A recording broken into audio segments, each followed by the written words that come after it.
Cheers, peeps. Tea, which admittedly I put too much milk into, but we're gonna drink it anyways. Hi, my name is Hope. Welcome to Hopefully Here. We're talking April reading wrap up. Now, I'm gonna preface this with I am not going to talk about every single book that I read because I already have videos on some books. I'm not gonna rehash what I say there. So these are the books that I have not yet talked about.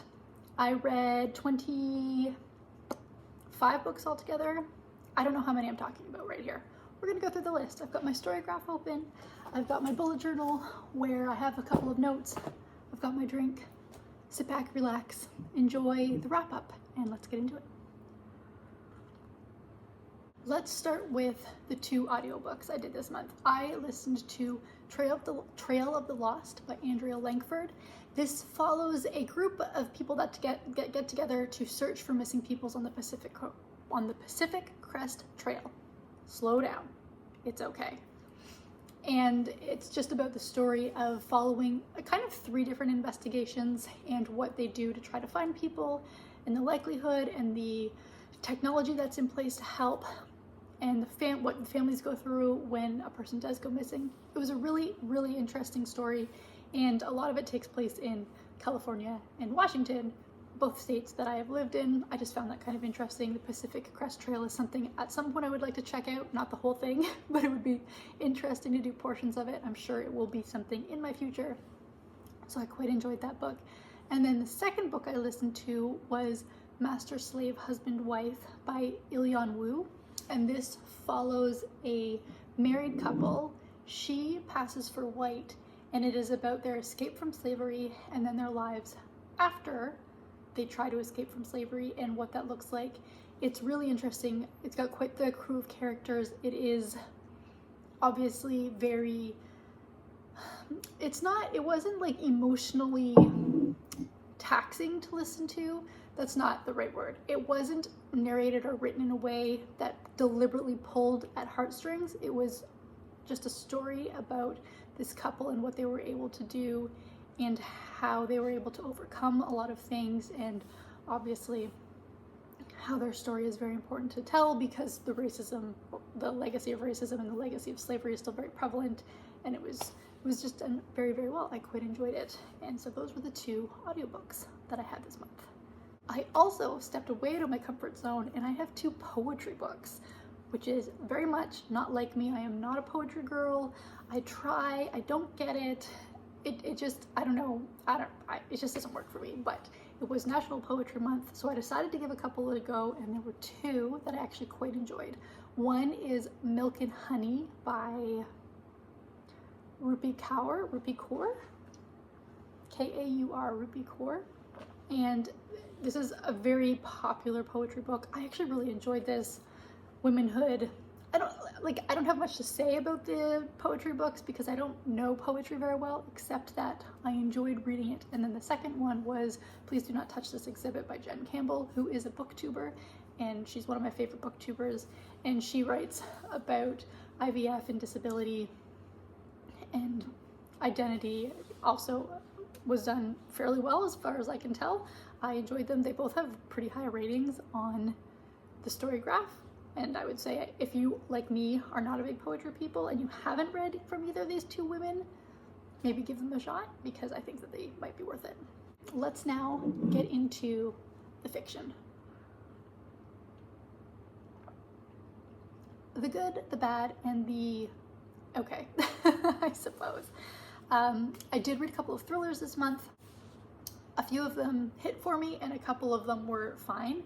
One of the ones that I read is a Reese's book club pick, and that is First Lie Wins by Ashley Elston, I apologize. And in this you are following Evie Porter, but Evie Porter is not who she says she is. She's working for this very shadowy figure called Mr. Smith. She has a secret identity and she's hoping at one day to be able to go back to her real identity, but in order to do that she needs to keep working for this figure conglomerate. She doesn't really know who it is. And obviously when you're working for a shadowy figure, things are not always what they appear, just as she is not what she appears. And there is a moment in the book that I thought was going to make it kind of interesting, I don't want to give it away. It's not the main reveal, but I thought, oh, well, that's a bit of a twist. And then it got resolved really quickly and in a really kind of unsatisfying way. And the rest of the book was very predictable, I found. I think some things came too easily to the protagonist when it came to what she needed to do to resolve the situation she found herself in. Like, it was a general thriller. I think if you enjoy thrillers, you could maybe find things to enjoy about it, but it isn't one that I would recommend super highly. Unless you're kind of new to thrillers, I think that you'd possibly find something original about it. But for the thriller veterans out there, I think there are better. I finally read my first Frida McFadden. I read The House Made by Frida McFadden. And in this, you're following Millie, who's kind of down on her luck, and she gets hired by this family to be their live-in housekeeper. She does like a little bit of childcare, but not very much. And she's very surprised that she gets the job because she's not qualified for it at all. And because she's live-in and she has a bit of a shady history, she just is very surprised by it, but she takes the job because she has to. And very quickly it turns out that the woman who she is working for, Nina, is not really who she gave herself to be in the interview. Things start to get a little like passive aggressive more than fully aggressive. And then her husband, Andrew, is also part of the problem that's going on in this house. And you're following this woman as she's trying to navigate her desire to continue with a job that she really needs, but also her need to not be in this situation anymore. And it's interesting. I think my problem with it is it's more passive aggressive than it is thriller, and I find that to be very common, particularly in domestic thrillers. It's really just about like kind of side-eyeing what's going on, but not anything actually happening. And there is a bit of a climactic moment, obviously, that I swear, I mean, I have read exactly before, and for me, it just felt a little one note. It didn't delve too deep into where it could have gone. I think it could have been more thriller-esque, and I guess again it could just be because when it got to how the climactic moments were going to be resolved, like I had read an identical story before. I am going to read the second book because I'm curious how it's connected. I don't know if it's the same people. I don't have any idea. I do find that to be interesting potentially, but for me, like it was okay, but she didn't live quite up to the hype that I was expecting, because Frida McFadden does get a lot of love in the book world for her writing and for her thrillers. So I will continue on with the series, but I think it's gonna have to be pretty special for me to want to read all three. Also in the thriller mystery, I'm gonna combine them together, realm, I read Have You Seen Charlotte Salter by Nikki French. This is the newest book by Nikki French. They are a husband-wife duo, and this follows a family whose mother or wife goes missing on the night of her husband's 50th birthday.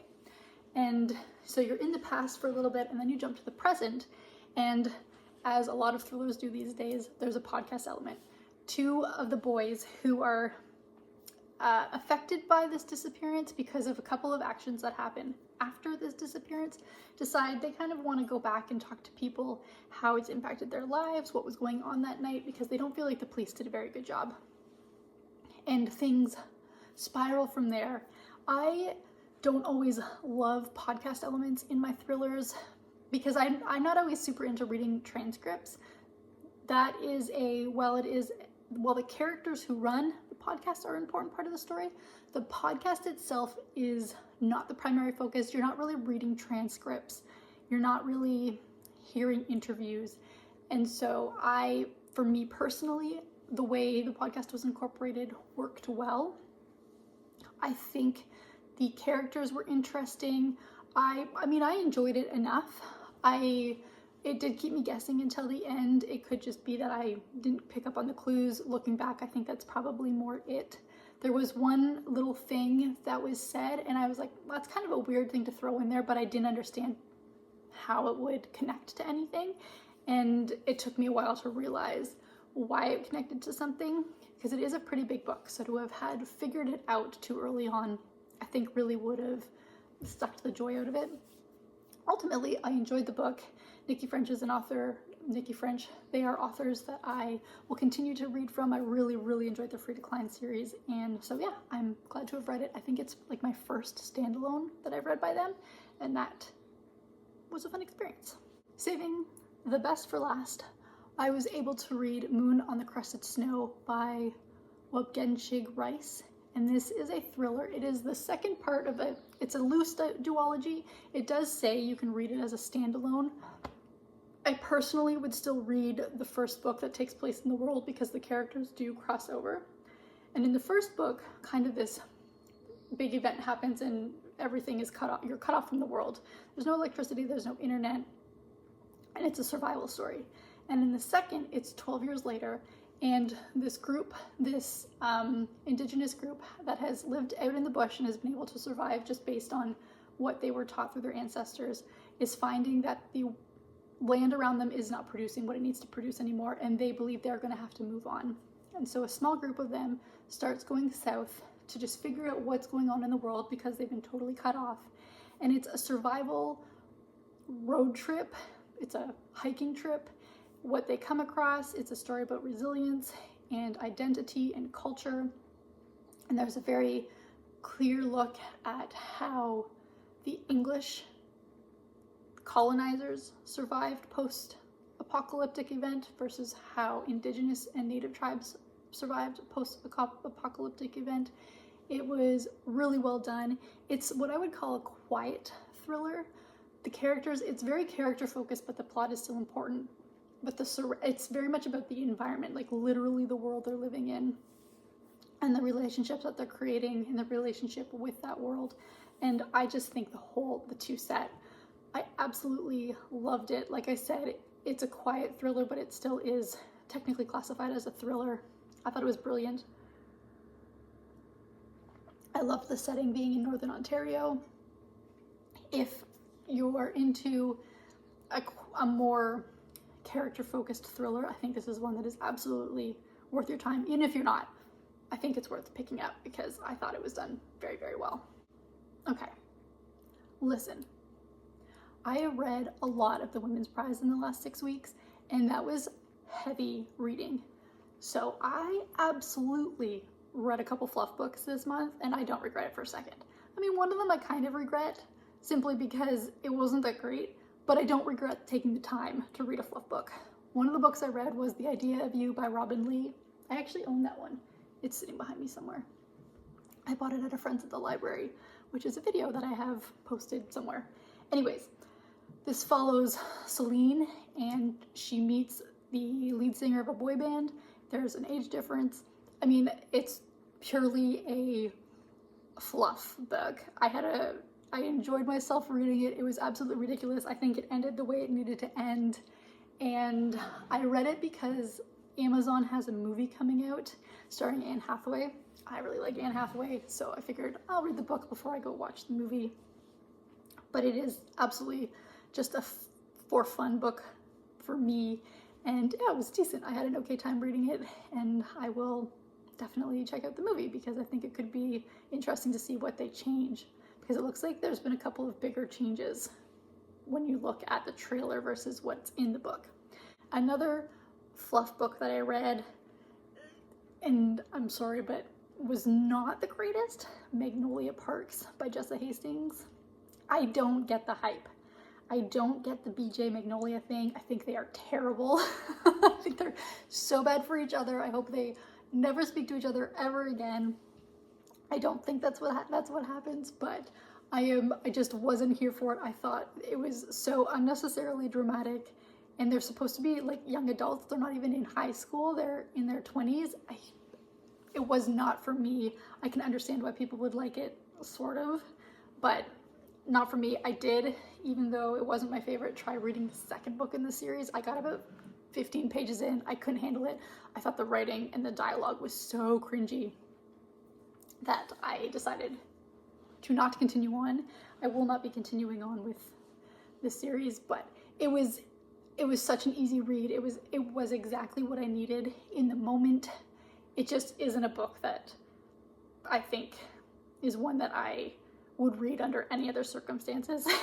So while I'm not upset about reading it because it is such a well-loved series, it's not one that is for me, and that is a-okay. I read All the Little Bird Hearts. Nope. I read All the Little Bird Hearts by Victoria Lloyd Barlow, and this follows a woman, Sunday, and her daughter, Dolly. And Sunday is on the spectrum, and so she has some quirks about her, but these neighbors move in and they befriend her, and they seem to look past these quirks, these things that's kind of set her apart a little bit. And they have like these really friendly Friday dinner meals, and they get to know her daughter. But then things kind of start to sour because the neighbors, Rollo and Vito,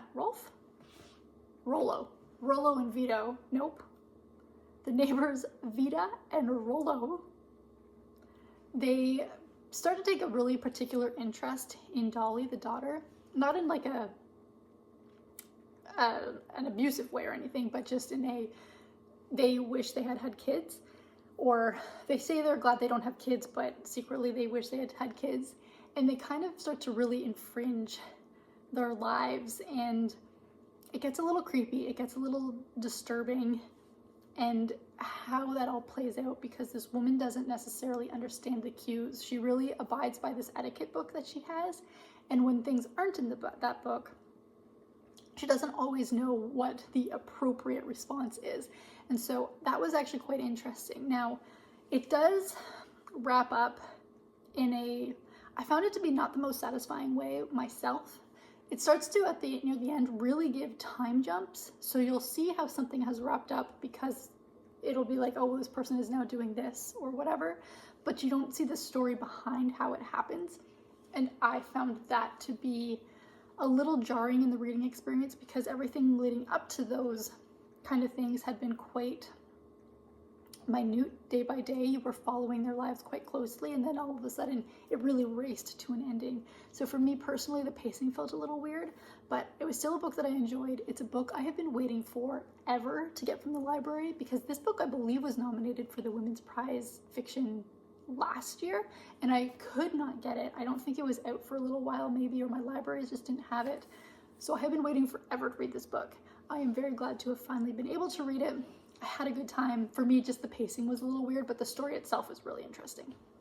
Another fluff book. I actually read a YA, which is not something I do very often.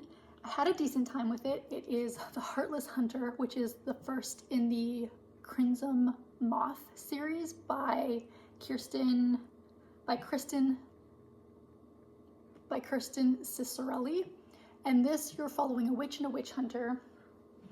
And what happens is the witch needs to prove that she needs to have society think she's not a witch.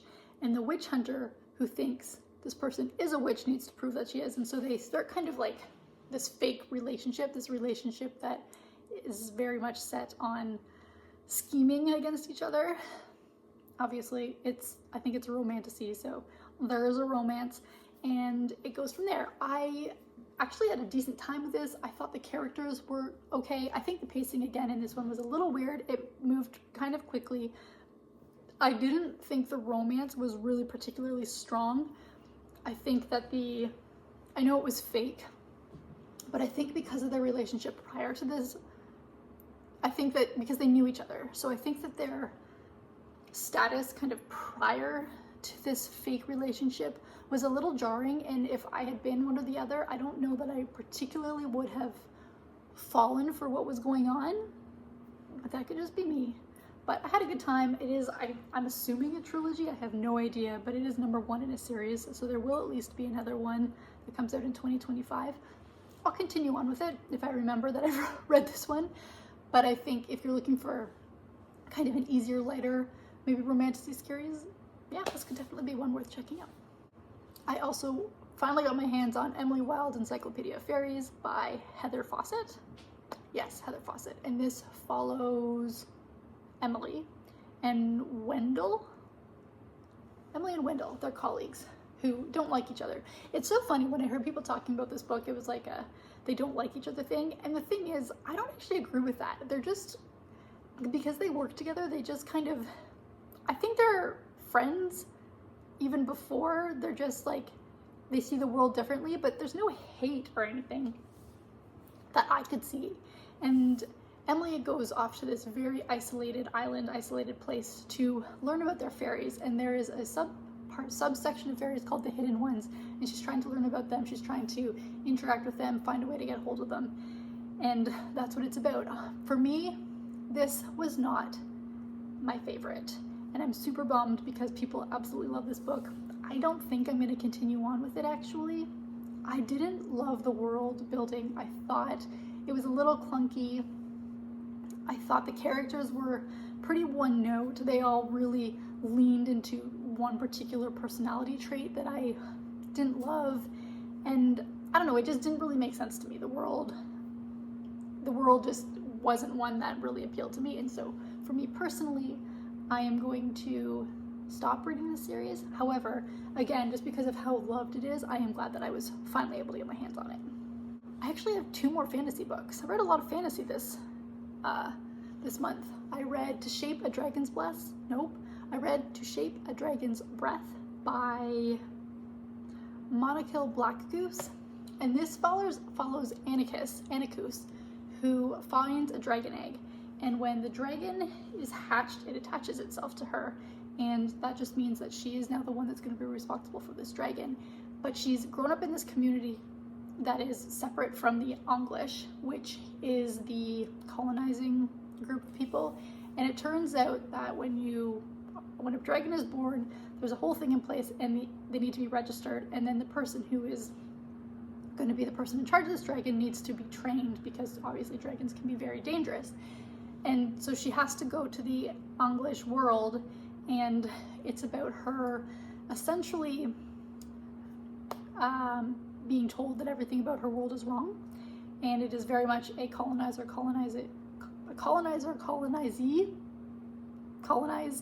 what is the other word for that? It's not good. It's very much a power imbalance. It's about her being told everything's wrong and her really fighting back on, saying, no, that's not correct. That's not the way things are. You've been told incorrect information. I actually really enjoyed this. I thought that the storytelling was done really well, because there is a lot of kind of myth and legend told within this, and I think the way it came out was done quite seamlessly. I thought that the world building was interesting. I thought the characters were good. There was a really wide breadth of representation in the book, and I had a really good time reading this. Obviously, I enjoy dragons. The dragons are very critical. They are a very large component of the book, which I appreciate. They aren't just kind of a side thing, but her relationships with those around her, her roommate who is an English girl, another boy who was native but adopted because his parents had been killed in an uprising, her brother who is trying to live on the main island, and the family that's disappointed because he's left their community. It was all done really well, and I think if you're looking for, I guess, a fantasy with kind of a different element to it with the indigenous folklore as part of it, I think it's definitely worth your time. And then the last fantasy I read was The City of Stardust by Georgia Summers. This was a weird book. I enjoyed it for the most part, but I found creating the tension. So this girl, Violet Emery, and there's a girl, her name is Violet Every, and there's this curse surrounding their family, which means they kind of, I think, have to serve this woman, Penelope, but her mother goes missing, and which means Penelope comes for Violet. And they set up a deal saying, you have 10 years or something like that to find Marion, the mother, or I'm coming for the daughter. And then they don't tell her what's going on, and so finally you're like a year out, and she shows up, and Violet is like, well, why didn't you tell me that this was a thing? We need to find her, we need to find a way to break this curse. Where is my mother? Nobody has any idea, but they do believe she's still alive. Turns out I think her mother's just a jerk. But you follow her through this as she's trying to learn about this world and trying to figure out how it is that she can break this curse. But there are moments building into the final bit of the book that I believe this is a standalone that didn't make sense to me. Like, it got very convoluted and confusing, and it's a book that maybe if you read a second time, you would get more out of it. You'd be able to glean more information. I'm not gonna read it a second time, but it is, like, it was okay. I don't know, just for me, there's way too much shoved into the book with not enough explanation, and I found that to make it very confusing for me personally. But again, a lot of this was just a break from really hard hitting literary fiction, and so I still enjoyed the book. It wasn't my favorite, but I'm glad it was a standalone, so it's not like I have to continue on with the series.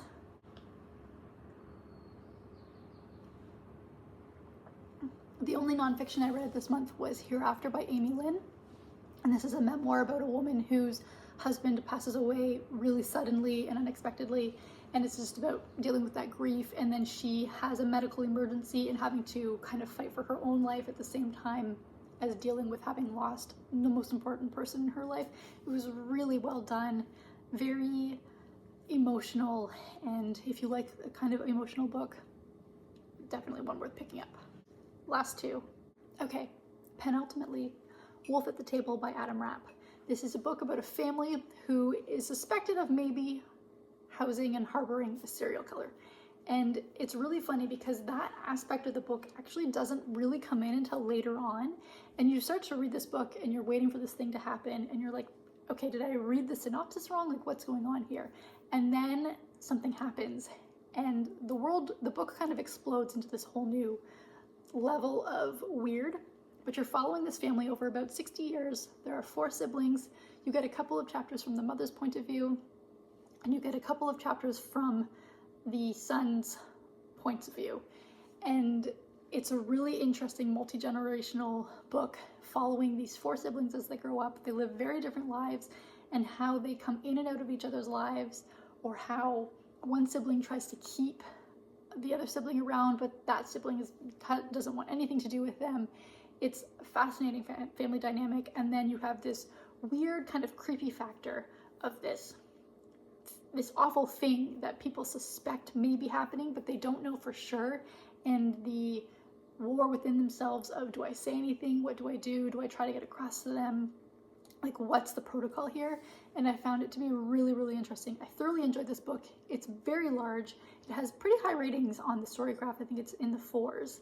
And it's just a really well done, it's a slow literary thriller, but slow only in its discussion around the serial killer part, but I think the pacing was done really well. I think the character building was fantastic. The writing was incredible. He is a Pulitzer winning writer, I believe, or nominated writer. I really, really enjoyed this book. I think there are 3 books this month that I would talking about here that I would say definitely are worth picking up your time, and Wolf at the Table is absolutely one of them. And then finally, Hallelujah, the last book, The Frozen River by Ariel Lawhan. I just finished this last night. It was the final book of the month for me. This is a historical book about Martha Ballard, who was a midwife, and I guess it's based on a true story. She apparently never lost a mother in childbirth, and it's her story about dealing with the political system and the justice system, being a woman in a time where women don't have any rights, and the reproductive rights of women. And it was actually done really, really well. When I first started reading it, I wasn't sure I was in the mood for it, but the pacing and the writing, it was a very readable book, even though it was 450 pages or so. So it's not the shortest book in the world, but it read really quickly. And I think if you like historical fiction, particularly historical fiction actually based on real characters, she's a fascinating one, and I had a really great time reading it. It's a book that I would definitely say is worth picking up. It's the 3rd book that I would say absolutely pick up. So Moon on the Crusted Snow, Wolf at the Table, The Frozen River. 3 books that I think were the highlights of this wrap up. There were a couple other books obviously I loved from previous videos, but what I'm talking about today, those are, I think, the 3 standouts for me. I really, really enjoyed them. Anyways, that is the wrap up. These videos are so long. I'm not even sure if I like doing them, but we're doing it anyways because why not? Let me know your favorite of the month, and is it one that I should pick up? I always love recommendations, and I will see you I don't know, when I see you. I'm gonna finish my drink. Bye.